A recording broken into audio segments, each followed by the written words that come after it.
What are our values? That's a good question, isn't it? Any organisation, any institution or group of people setting about to achieve something asks that question first. What are our values? Because how you answer that question will change everything else that you do. It will change the goals you have and the means you use to achieve them. It will determine the way that individuals relate within the organisation and the way that they view themselves as part of it. Now, here in our reading, Jesus, like we saw, is on the way to Jerusalem to give his life. It's going to be the work that makes it possible for sinful people to enter the kingdom of God. And as he goes, he prepares everyone listening to him to live in the kingdom that he will die to bring them into. This topsy-turvy kingdom that is wholly new, that is wholly better, wholly and utterly unlike every other kingdom that has ever been or will ever be. So what are our values? What are the characteristics of the kingdom that should be seen in the lives and determining the behaviour of its members? What should God's people in this life strive to be like? Jesus takes the opportunity at a meal to teach us. Well, the first value Jesus emphasises is mercy. Look at the first 6 verses. Now, this is the setting for all of the teaching that we're going to be looking at today and next week. It's the Sabbath. That will be a Saturday. And Jesus has been invited, probably after the synagogue service, to the house, as we read, of a prominent Pharisee. And he's being watched very closely, isn't he, by the Pharisees and the teachers of the law. Now, they've heard all kinds of things about Jesus. Some people are saying he's a Messiah. Some people are saying he's Elijah. Some that he's a false prophet and one who violates the Sabbath and breaks the law of Moses and teaches other people to break the law of Moses. He's a man who eats with tax collectors and sinners. But he also does the most amazing miracles and wonders. So in that room, around that table, there's probably people who are concerned, but they want him to prove himself a faithful rabbi. And there are others who just want him to make a public mistake so that they can get him. And in that room, right in front of Jesus, is a man suffering from painful swelling, what they used to call dropsy, a generalized edema. Now, this is where I can't claim to know the most about medicine in this room either, but from what I read, it's a generalized edema that is a sign of significant diseases like heart disease and other things. So maybe this man has been planted by one of the Pharisees to try and catch Jesus out, and that's always a bad idea. Or maybe he's just wandered in to this room to find this famous healer, and the kind of dinners they had, it was often people kind of just wandered in off the street and hung around the side. Either way, Jesus sees this man, and he's moved, and he sees an opportunity to teach what the kingdom of God is all about. And so he asks the room, verse 3, is it lawful to heal on the Sabbath or not? It's a simple question, isn't it? But he knows that he's already been called a Sabbath breaker, specifically for that, for healing people on the Sabbath. Now, the law of Moses, that's when it says the law, it doesn't mean the law of Israel, the law of the Romans, it means the law of Moses, the law of God, the biblical law. The law of Moses forbids all work on the Sabbath, because the Sabbath was a day set aside for rest and the worship of God. So Jesus asks that question, but he doesn't get an answer, does he? And when he doesn't get an answer, he just heals the man and sends him on his way. Now bear in mind that Jesus hasn't just healed him of a painful and disabling condition. It would have been that. But he's probably, because we know with our modern medical knowledge that he's probably just healed him of a probably fatal organ failure. But the healing almost seems incidental, doesn't it? It's just kind of something that happens and then we move on. The important thing here seems to be the teaching that Jesus wants to get across. And so he asks another question. If one of you has a child or an ox that falls into a well on the Sabbath day, will you not immediately pull it out? And again, there's no response. The room is silent. But Jesus' questions are pointed. Now, this is what we might not immediately understand. It kind of almost seems like a bit of a non sequitur to us, doesn't it? Like, is it lawful to heal on the Sabbath? Won't you pull a son or an ox out of a well? But in that room, they all, they're Jewish people as far as we know, and they all ought to know that the law of Moses nowhere forbids healing on the Sabbath. It isn't there. You can read your Old Testament, you won't find it. Now, like I said, work is forbidden. That's very clearly forbidden because it's meant to be a day of resting and trusting and enjoying God. But the way Luke wrote it, how much work did Jesus do? He just took hold of the man and healed him. You don't get the idea it took him that much effort, do you? It was, in fact, Jewish traditions that forbade healing on the Sabbath, along with a lot of other activities that aren't mentioned anywhere in the law of Moses. But here's the other thing, and what Jesus' second question is about. Because even the commonly accepted traditions of the elders, or the rules of men, if you want to call it that, they permitted works of mercy on the Sabbath.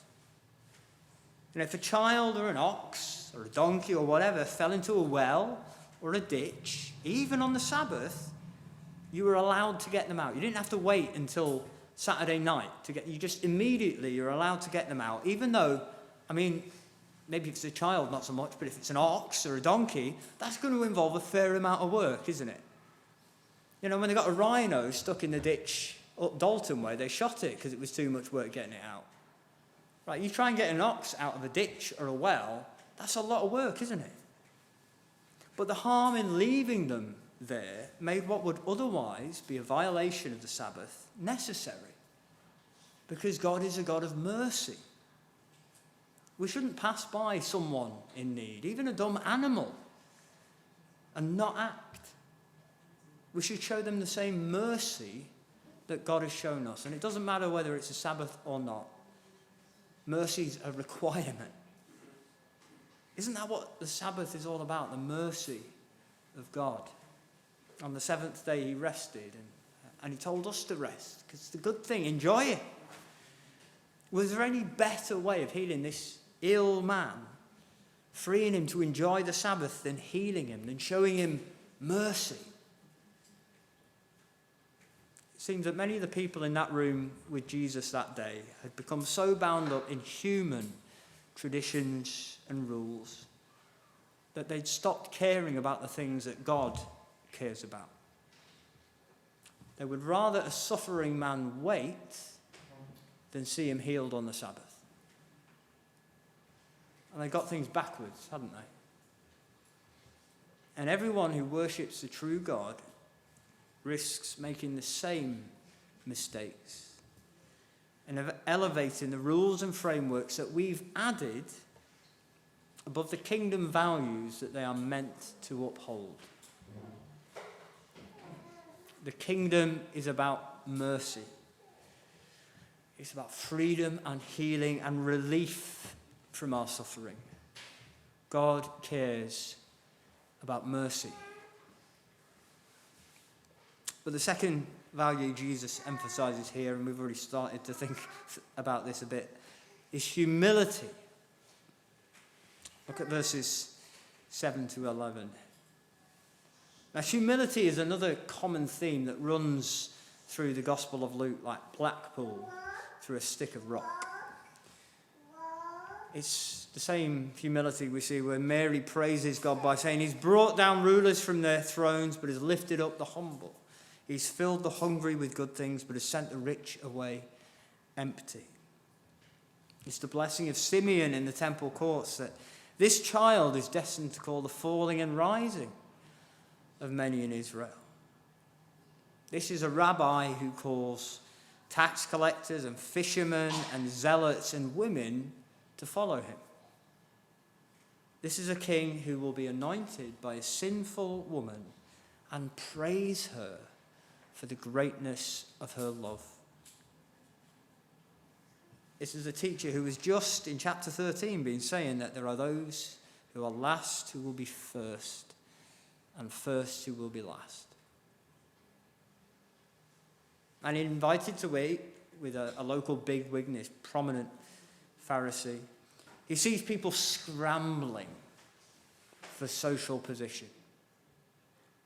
Scrambling, that is, to get ahead of everyone else, to have something to boast about, to rise in the honour and esteem your community holds you in. Now, I've said before in this series quite how important social esteem and honour was in those days. Everyone from the poorest slave to the emperor in Rome was connected by intermeshing strands of social obligation. And you would give gifts to people above you in the food chain to curry their favour and hopefully rise on the social ladder, and you give more modest gifts to the people below you to maintain your status. It was a massive, complex, I scratch your back and you scratch mine. And meals like this one Jesus was invited to were a massive opportunity to gain and maintain social status. Depending on the seats you had, it was the closer to the middle, the closer to the host, the better. You could gain even more credit as someone worthy, someone to be looked up to, someone to be invited to even more impressive meals and occasions. And so Jesus taps into Proverbs chapter 25, verses 6 and 7, if you want to look it up later, to teach them a lesson. And it's really refreshing, really. Jesus starts teaching Jewish people just what the book of Proverbs says all along. Because the more we care about rising in the social hierarchy, and our status, and our prestige, and our ranking within any given community, the more at risk we are, right? Now, if you take a seat of honour at the table, you sort of wriggle in next to the host, and no one says anything, then you'll gain social favour. But the hosts of a meal like this would often have set aside certain seats for his closest friends, the ones he considered most deserving of honour. And if you pick one of those seats, you're going to be shuffled down in front of everyone, and you'll lose face. It's kind of like squeezing into the front of the lunch queue at school and then being sent all the way to the back with everyone else stood there with their trays watching you walk past. Better, Jesus says, like Proverbs 25 says, to take the lowest seat, and then you can only be moved up. But Jesus isn't just giving good advice about wise dining etiquette. He's teaching about humility. That's the principle, that's the value that he's trying to get across. And so he tells a parable that his listeners can think through, that speaks into the motives that they're just showing right in front of them. Because what Jesus is really trying to do is challenge the whole system that they are all at some level subscribed to. The idea that life is about honour and status and standing before people. Keeping up with the Joneses. Because if you're signed up to that system, then you'll live for that, won't you?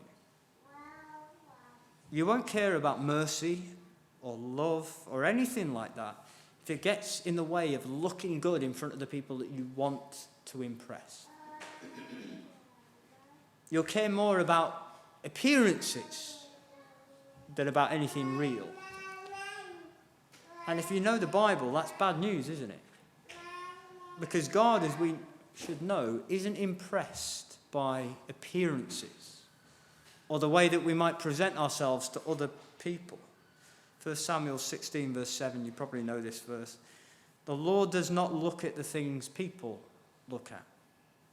People look at the outward appearance, but the Lord looks at the heart. And so Jesus encourages his listeners and us to cultivate humility, to practice it, so that we can learn to stop caring about our standing or our status. We can learn to not care what other people think about us. In fact, we can stop thinking about ourselves half so much as we're used to.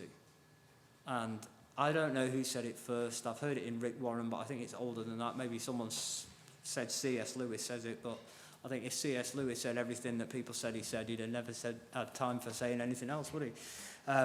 That humility is not thinking less of yourself, it's thinking of yourself less. Can we learn to care about others more than ourselves?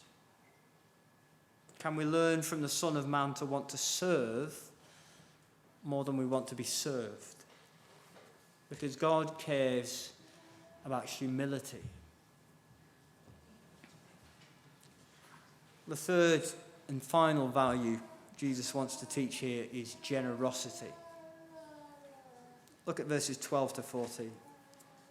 And keep in mind what we've just been saying about social status in the ancient world. Everyone bound by these ties of obligation and debt. The IOUs of social interaction. Now, as a host, so we thought about the guest, but as a host, a meal like this was one way of reinforcing the status you had, even enhancing it, when you can get a famous rabbi or some other worthy person to attend. So when you give a luncheon or a dinner, are you thinking through who you need to invite? Now, you'll invite your friends. That means those on the same socio-economic level as you. You have a social obligation to them, to your family and friends. You have a debt of honour. To not invite them, that will bring shame. And your social stock would decrease. So, your friends and your family, they're the ones you need to invite to maintain your place in the community, that people won't think less of you. And you probably want to invite some people, rich people, well-known people who will increase your prestige. The kind of people that you need to impress to get ahead in your town. The kind of people that will get other people wishing that they'd been invited to the meal. And you might also invite some people from the next rung down from you on the socio-economic ladder.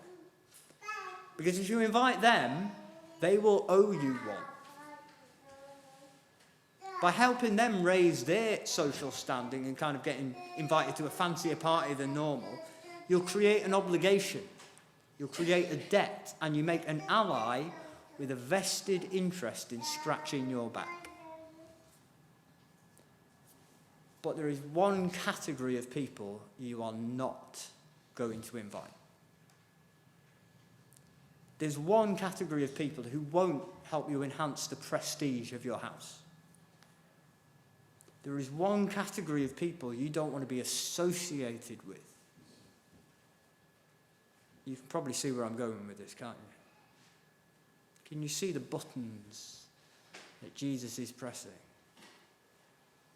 Because the very last people you'd ever think to invite are the poor, the crippled, the lame, the blind. Not just because they'll harsh the vibe of the party. And not only because these are the people at the very bottom of the pile who have nothing to offer you, socially speaking. you don't invite them, because as far as you and all your Jewish neighbours are concerned, you will be tainted by association. Because these people, surely they've been cursed by God, or they wouldn't be poor and crippled and lame and blind. These people, therefore, must be tainted with sin and impurity. So these people can't just not help you rise in the eyes of your neighbours. They would actively lose you honour and respect.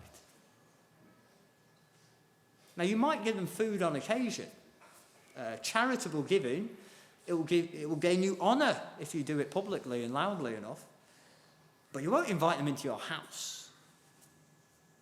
You wouldn't sit them next to you at the meal table. Jesus is saying that kingdom people don't do things the way the world does. He's saying that our generosity is never to be to our own advantage, but to the advantage of whoever needs it. Whether it's giving food or money or just our friendship, attention and association. We're to give with a focus on others, not a focus on self. A focus on what we can do for them, not what they can do for us. Jesus is teaching all of us, and it's not just Jewish people then, he's teaching us now to readjust our deeply held values. To think outside of the box of our culture. He's teaching us that we can't just live for this life. We can't invest all our energy and effort into the things of this life, because this life ends. And then where will we and all our efforts, all our investments be? Jesus is teaching us now to live with a mind bent towards the kingdom to come. To have our eyes fixed on the ultimate end, the resurrection, not just a few years that we have on earth. Do we want to be people that our neighbours will respect? Or do we want to be people blessed by God? That's the choice that he sets out. Whose favour do you really want? Because if we want to do what pleases God, then we need to be willing to do things that will upset the people around us. And we need to learn to be generous to the people who really need it, not just the ones who can pay us back. God cares about generosity. What are our values? Micah 6 verse 8 says, "He has shown you, O mortal, what is good. And what does the Lord require of you? To act justly, and to love mercy, and to walk humbly with your God." Mercy, humility, generosity. Kingdom values. Christian values. Values that describe the kingdom to come. I mean, this is the world that we are looking forward to living in if we've been saved by Jesus. We should get excited about this if this is the party that we have been invited to. It doesn't matter what your position in society is. If you are part of the kingdom, then you will be blessed by God. But these are also values that we can live out now. Because if we're being saved by Jesus, then we've been brought into this kingdom now by his death and resurrection. Shall we live, or start to live, as the people Jesus invites us to be? Let's sing our final hymn. It'll be on the screen behind me.